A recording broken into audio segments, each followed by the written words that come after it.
Hi, this is Robert Galarowitz, naturopath and nutritionist, and former spider vein sufferer, and I'm coming to you from my website today at healveins.com. And I want to talk about a couple of dietary things that you can do to help improve the symptoms and appearance of varicose and spider veins. Now, when you look at the studies, they found a lot of different dietary things that you can do. And two of them I have listed behind me. One is keeping a lower sodium or salt content in your diet. Now, sodium, also called salt, what it does is if you have too much in your diet, it restricts the vessels. So it'll restrict the veins, the arteries, making blood flow harder, making circulation not as well, not function as easy as it should, and therefore that leads to more symptoms and experiencing more varicose or spider veins. So the current recommendation, if you have vein problems, is to keep your sodium at 2,000 milligrams per day or less. Right? It could go as low as 1,500 if you have high blood pressure, but if you're looking for an amount that doesn't restrict you too much, 2,000 milligrams is a good amount per day. Now, you can accomplish that by a few different things. You can not add salt to your foods. You could try avoiding eating out, because generally whenever you eat out, they put a lot of salt in the food. Avoid packaged foods, which often have a lot of sodium, and just try to stick to more wholesome fruits, vegetables, lean proteins, nuts and seeds, whole grains that don't have added salt.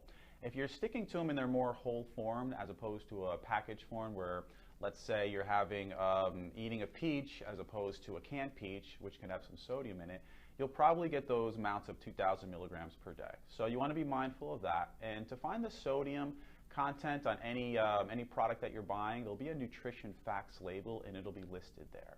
So try to keep your sodium or salt content low. The other thing that you can do to help your vein problems is increasing your potassium content. So potassium is a mineral found in a lot of different food sources, and by increasing it, it helps circulation, it helps the heart, and it helps the veins. Now, to get a lot of potassium in your diet, there's a lot of different sources. I'm going to go over two quick ones here, and those two being beans. Any type of beans are going to be higher in potassium. They can be black beans, kidney beans, adzuki beans. Any real type of bean is going to be fairly high in potassium. So you want to try to get that, which would be good as having one serving per day of it. So you can have the beans at lunch or dinner, and preferably replace the protein food. So replace a meat-based product, like let's say chicken or turkey, replace it with beans for that meal. And that'd be one good way to get some protein, fiber, and lots of good potassium for you, and good potassium for your veins. Now, the other thing we have is dark leafy greens. So dark leafy greens are spinach, kale, collard greens, Swiss chard. So try to consume a serving of that per day. And a serving of that could be a cup or more per day, which will really do good things for your overall health and especially for your veins and to increase the potassium count.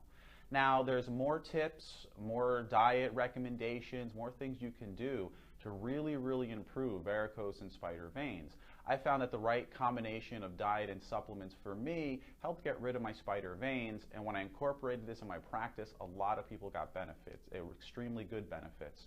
And I summed this up in a program that I have at healveins.com, so that's www.healveins.com. There's also a free video there that you can watch with some additional recommendations and to learn more about the program. So feel free to share, like, comment on this video, and thanks for watching, everyone. Bye.